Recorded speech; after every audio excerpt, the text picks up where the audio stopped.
Hey guys, so pretty cool week.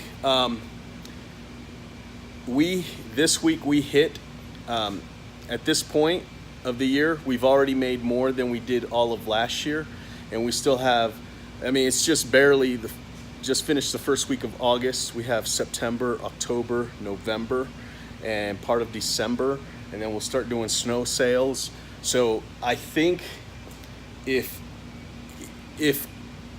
everything just coasts, if we just coast right now, literally I could go home, go to sleep, go on vacation and not come to the shop. With the amount of customers that we have and the reoccurring work, I might there's a chance that I could hit $500,000 in revenue. There's a chance. So, and remember, that's part of my bet with my friend.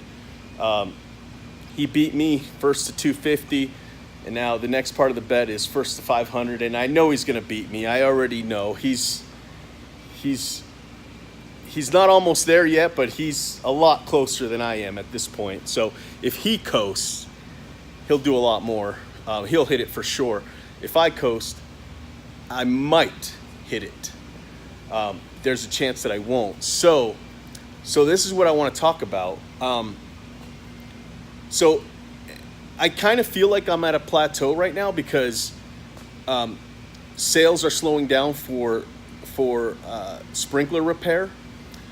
Luckily, I think my sprinkler guy kind of fell in love recently, so he's fine going home early. He hasn't really had to go home early. I've just kind of been letting him go home early.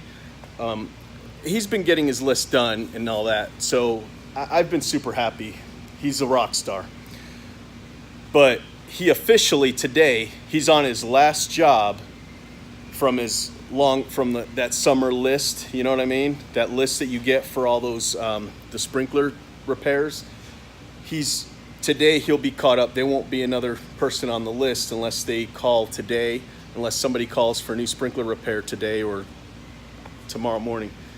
So when he goes home today, he'll officially not have anything on his sprinkler list anymore. But we have a couple of huge plantings. So my designer did these two designs, and one of them, it has like $4,000 worth of plants.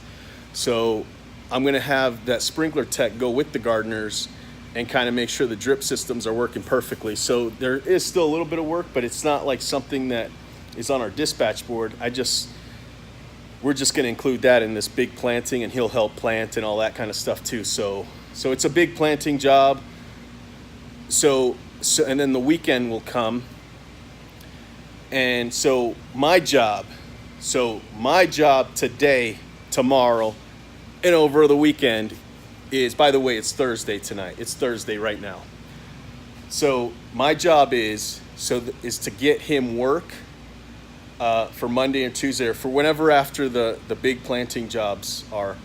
That's my job. So that's what my job is now. Like, it's not to go on a mow crew and kind of help them, finish their route.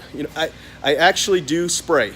That is my job. I still do a spray list almost every day. I do about 50 to 60 lawns a week, and I spread that out through the week because I'm with some of the chemicals I'm spraying. I'm not supposed to spray after 90 degrees, and so that gives me till about 1 o'clock, and by 1 o'clock I could spray about 100 gallons. And so I've been pretty much spraying about 50,000 square feet every day, and I try and get that done as soon as possible, but it's been taking me till about 1 o'clock. If I get out of here by 9:30 a.m., sometimes 10. And then by 2, it's like 90 degrees, so I can't spray anymore after that. Some of the part of the reason for those of you that are like, you only spray 50,000 square feet in, what is that, 9, 10, 11, 12, 1, 2, 5 hours? But I do the crabgrass treatments, and so I walk around the property too. So that takes up a little bit of time, but I think that it gives the customer just that higher quality service. And so I don't mind that extra time that I have to do that. It's part of my program. It's part of my promise that I tell customers I'm going to do. So anyway, I still spray every day. I definitely need a spray tech. not for this year, but for next year. I've been posting job postings for a sprinkler tech so that I could start training them this year, like right now, and I'll just have them on training them the whole time so that next year they're ready to go at the beginning of the season, because I am going to put heavy marketing down for fertilizing. That fertilizing is an opportunity for us to blow past that 500,000 mark goal that I'm going to have this year. If I would have been spraying 200 gallons this year, I'd have knocked that 250, bet out of the park. I would have won had I had double the sprays. But my main focus for fertilizing up to this point was perfection, was getting my mix to be perfect so that when I had it, which I finally do, I finally have my mix. I finally have the overall health. I used to guarantee customers weed-free lawn and a green lawn, but I couldn't promise the health. And now I can. So next year, I'm going to go crazy with fertilizing, with marketing, because I now understand the lawn better than I've ever have. So anyway, I'm definitely going to push fertilizer next year like crazy. I've never pushed it hard ever, because it was never something that I was fully confident in, and I am now fully confident in. It's taken me about 5 years to finally try so many things, and I've seen the results that I can finally say I have my mix,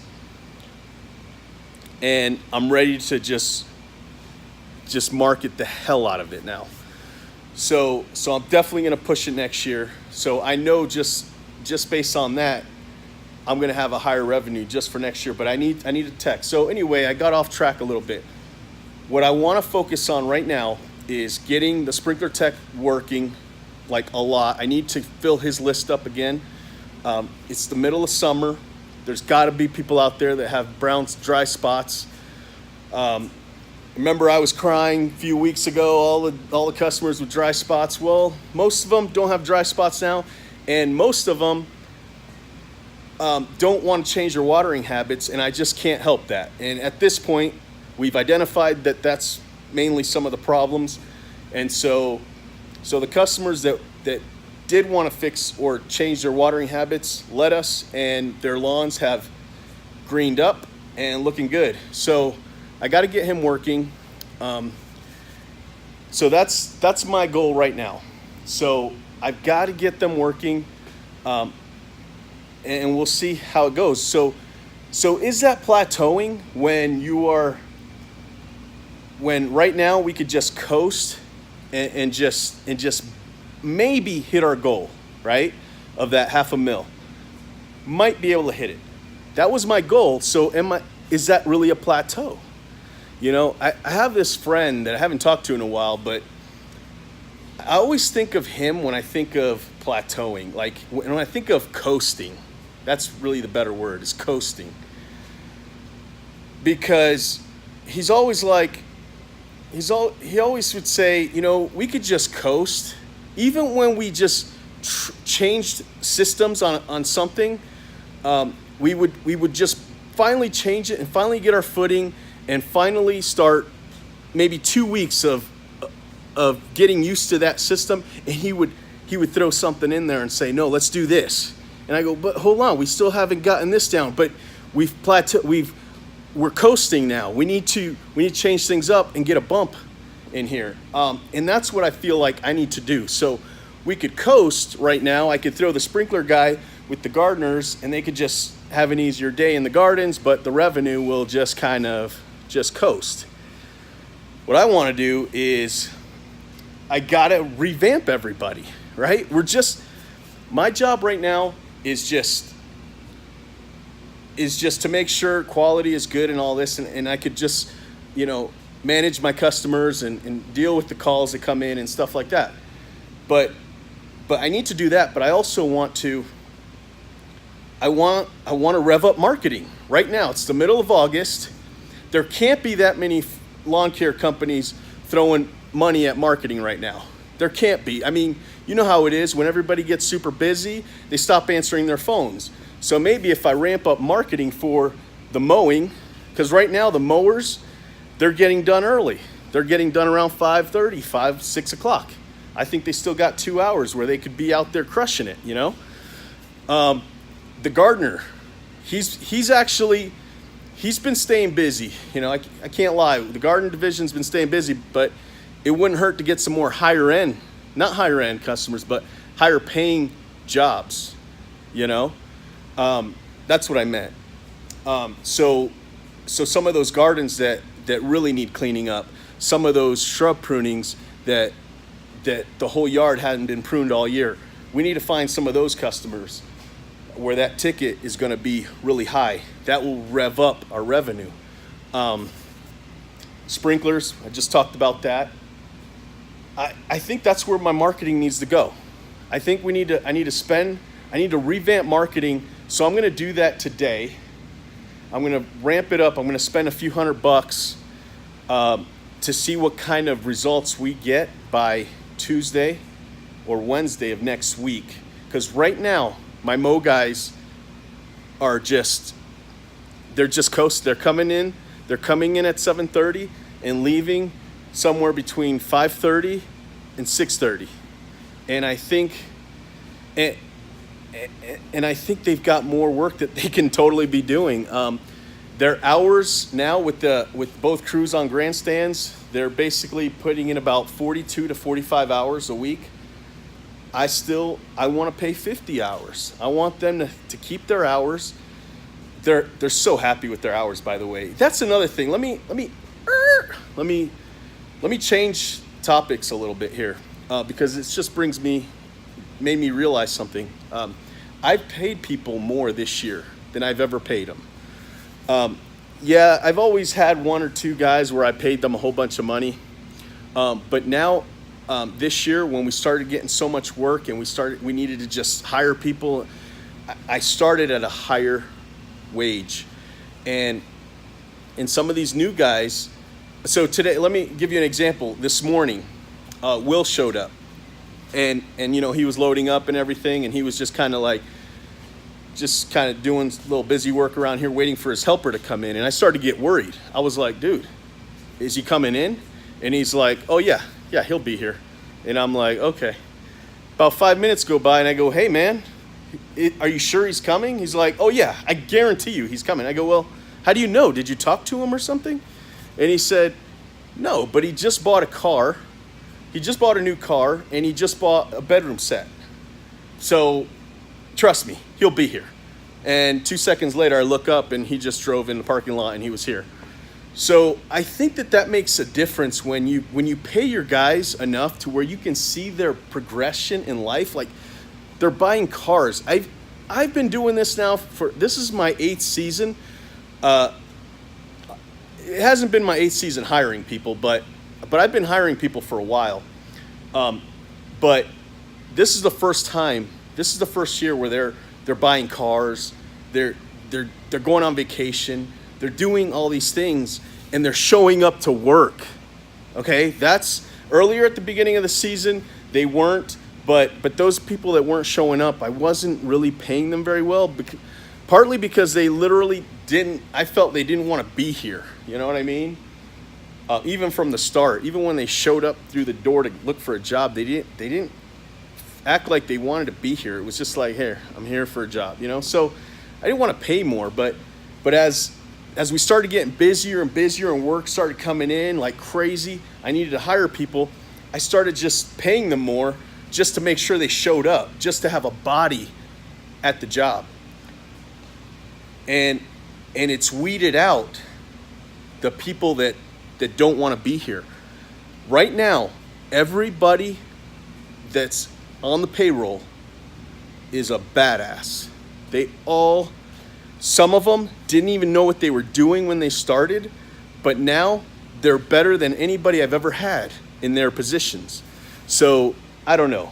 Like I said, I want to just change the subject right there for a second, but Paying people more makes a difference.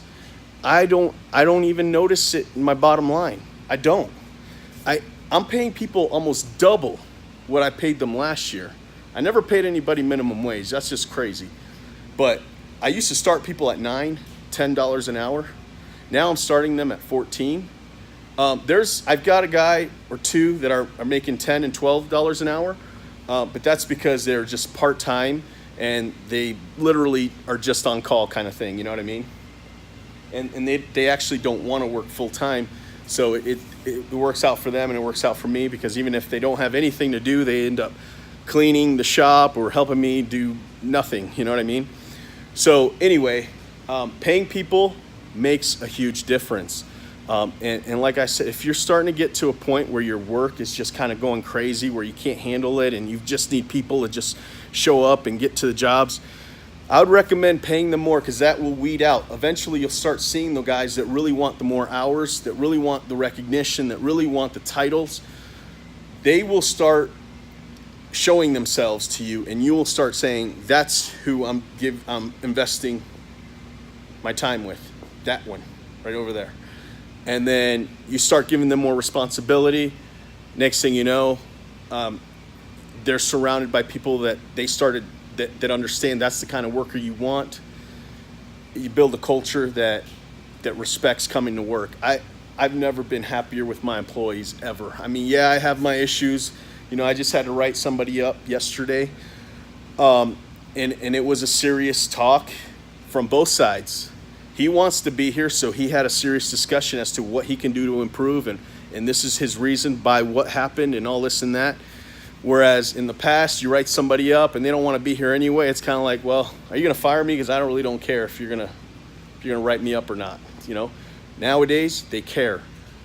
They want to know what they can do to make sure that they don't find themselves in that position anymore.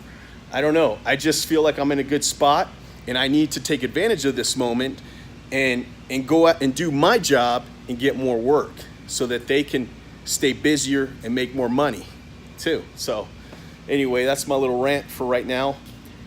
Again, what do you think? Am I at a plateau where I could just coast right now and maybe hit my goal? And I don't mean that I don't mean that like maybe I'll hit my goal. I might hit my goal if I just coast. I could hit my goal. So is that a plateau? You know, or is it a mindset where I go, yeah, I'm plateauing because I want to blow past my goal right now. In the middle of the season, I want to blow past it. Or do I just, so if that's my mindset where I want to blow past it and I can't because I'm just coasting, yeah, I think I'm plateauing. What do you think? Talk to you later.